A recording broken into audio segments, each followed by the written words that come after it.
Construction loans. And once again, construction for not construction like you're going to build an apartment building. Like this is if you buy a plot of land. Correct. And you just want to build your house as opposed to buying a house that's already built. Correct. So, typically, like you said, you get a piece of land and now you need funding for it.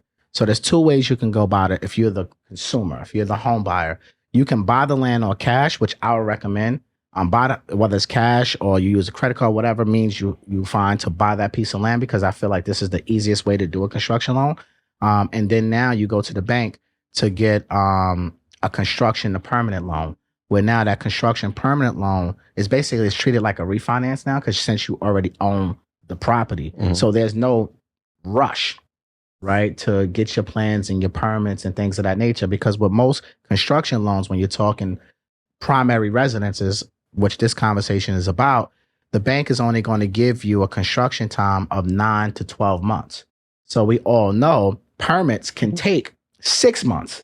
So if you do a one-time closed construction loan, which is you're buying the land and trying to get the construction loan simultaneously, and you're using the bank for the financing of the land as well, that's when I see problems arise, because you're not technically the owner of that property. So you can't go out and submit architectural plans to the town that you're buying the property in until after you close, because you technically don't own the property unless the seller of the property is willing to submit the plans on your behalf, which in most cases, they're not going to do that, right? So it's much easier for you to acquire the land on your own, then use the bank for the construction loan to build your home. And the reason being, again, is because architectural plans can take, depending on the scope of your work, that can take 2 to 4 months, depending on how busy your architect is and how efficient they are. And when you get plans, you're going to go back and forth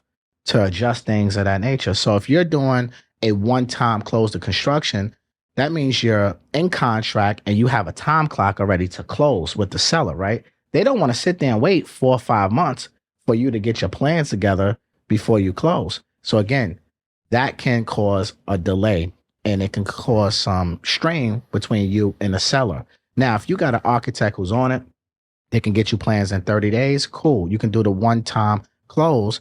But again, another con of that is after closing, now you have to submit those plans to the town to get approval. And depending on the county, which it's hit or miss, right? It's hit or miss for plans. I mean, New York is kind of like, I don't want to say nothing negative because, but it kind of gets got a vested interest. It gets kind of crazy, and it could be a lengthy process. So now, if you're on a time clock to build, and the lenders only give you 9 to 12 months, and some lenders will give you an extension of an extra 2 to 3 months on top of that, you done wasted half of your time just waiting on the plans to get approved by the town. So my recommendation for construction loans, and anyone who's looking to build their first home or their dream home, acquire the land first.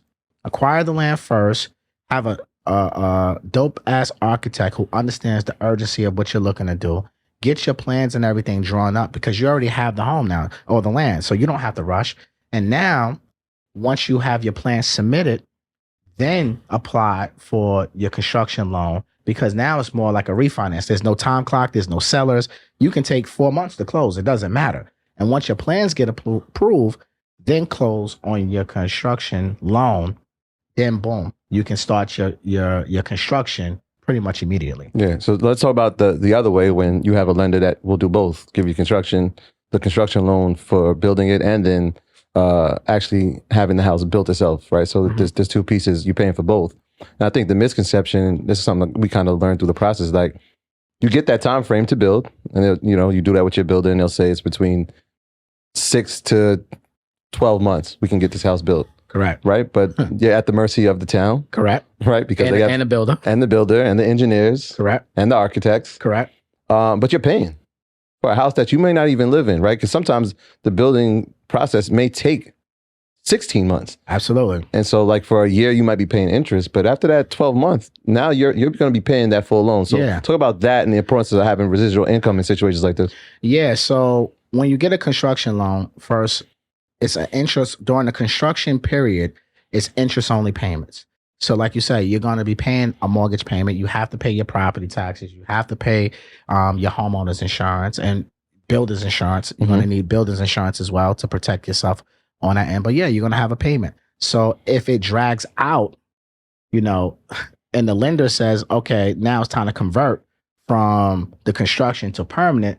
Now you're going to be paying a mortgage payment that's going to be higher because now it's principal and interest that's going to be included into your mortgage payment. So your first 12, 16 months is all going to be interest only. And that's why it's very important if you're going to take the leap of faith and build your own home, especially if you're going to act as your project manager, you're hiring your GC, you're hiring your builder, you're hiring all these folks, and you're not buying directly from a builder, right? You're hiring everybody. You have to make sure you know what you're doing and you're hiring the right folks, because folks will sit here and overpromise and underdeliver you and kill your entire timeline, which ultimately is going to cost you more money as the homeowner. So it's very important that you make sure you vet out your team, because your team has to understand the urgency of you getting it done, the timeline, and they have to understand how they get paid as well, because there's a process of how they get paid. So when you close on a construction loan, the lender is only going to give you 10% or max $50,000 within 10 days, 14 days after closing. And typically that money is used to cover, demolition, permits, plans, things of that nature. You're kind of like your soft costs, right? But the builder will have to be able to front that job. So let's just say that the build is going to cost $1 million, fellas, to build, and they only releasing $50,000. But the first phase of the project is going to cost you $250,000. So now where does that $200,000 come from?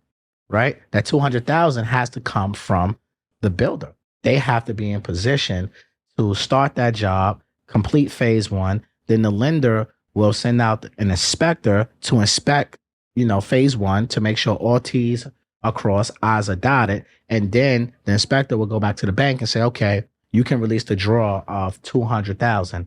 And then now the builder gets paid that $200,000, and then they move on to phase two. And it goes on like that until the job is complete. So it's very important that you understand, your builder understands how they get paid, and they are liquid, because a lot of builders out here are not liquid as well. So you can't pick the builder just because they might have gave you the cheapest price. So how do you know that they're liquid or not? The lenders will vet the builders as well. There's a lot of lenders out there that use third-party companies. I'm not going to mention their name because they don't endorse us, right? And they will have to see the liquidity of the builder, bank statements, do you have Amexes, whatever it is, to make sure that they are liquid to be able to do this job. Because the lenders, again, they're putting out $1 million on construction. They want this house built. They don't want to own the property, especially if it's something that's not built, right? So it's in their best interest as a lender to make sure that the builder can get this job done, and they have the experience to get it done as well, because a lot of people talk the talk, but they can't walk the walk. So that's why, again, like a 203K, I like to call a 203K the training wheel for investors. So a construction loan, when you're going through like the conventional way for a homeowner, is kind of like training wheels if you want to get into development as well, because you have the lender by your side and the inspectors by your side that work for you and the lender to protect you against the builders. Because we all say contractors are, the saying, but the bank is always going to make sure that they protect the investment at the same time. So, what happens if it's not going right? Like, what, as a customer, what recourse do you have if the contractor isn't doing what he's supposed to be doing? It's not moving at the timeline that's supposed to be moved at. Like, what can you do? You can fire them, but then now you start from square one again, right? Now you have to find a new builder. Now they have to give you their costs.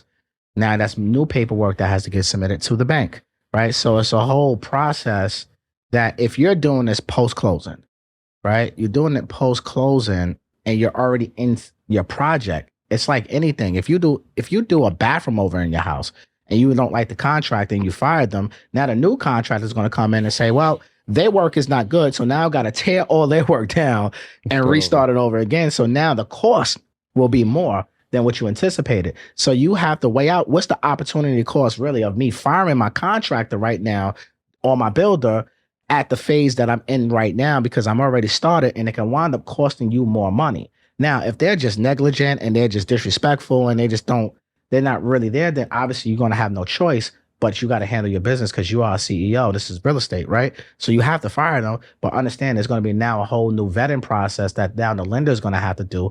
And then ultimately, if they're going to charge more than what the scope of work is already approved, you're not getting no more money.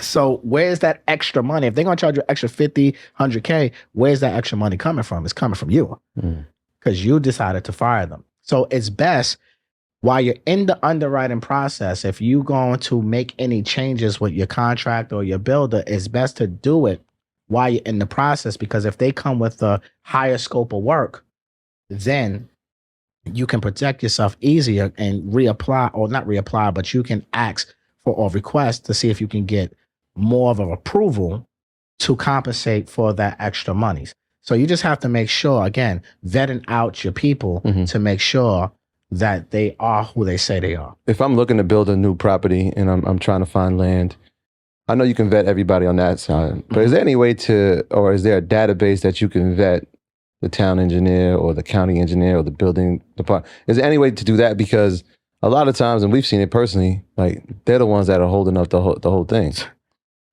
right? Like I might not move to that town, or I might not try to develop there if I know there's going to be that type of, or if they have a history of that. So typically, when you're applying for permits and stuff like that, you would want to hire an expediter, right? And an expediter is someone who works within the town or has a relationship with them, and they're able to push the paperwork through in a timely manner.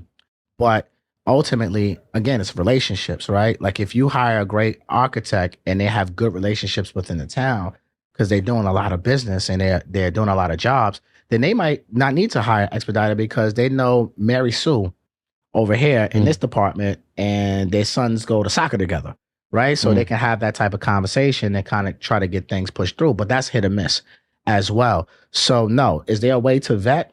Really, really not. It's kind of the luck of the draw. And you have to put your plans in as complete as possible, because sometimes they'll come back and they want corrections to your plans. And then you got to go back and forth as well. So it's, unfortunately, is one of those situations. You're damned if you do, you're damned if you don't. The town is always going to come back with something. They're always going to want some sort of correction. And there's always going to be some back and forth. And that's why your architect and building is probably one of the most important roles, because they have to be quick on their feet. Some architects are just slow as hell to change something so minor to us. It might take them 30 days. That's setting your timeline back, right? So again, I think not in vetting the building department, you need to vet the architect to make sure that what's their turnaround for changes, what's their relationships with the town that you're building in. How many jobs have they submitted in the last 60, 90, 12 months, right? These are questions when you're interviewing an architect. Just don't go off the referral like, oh, he's a great architect and this, that, and third. Nah, chill. Ask the questions, right? This is your house. This is your business. You own the property. You're responsible for the mortgage payment, nobody else. So you have to make sure whoever you're hiring, you have to make sure they can get that job done and they have a sense of urgency too, right? And because a lot of these folks, they just don't have it. My graduates from my school being Forbes, bag drop. Bag drop. A mic drop, bag drop. Bag drop.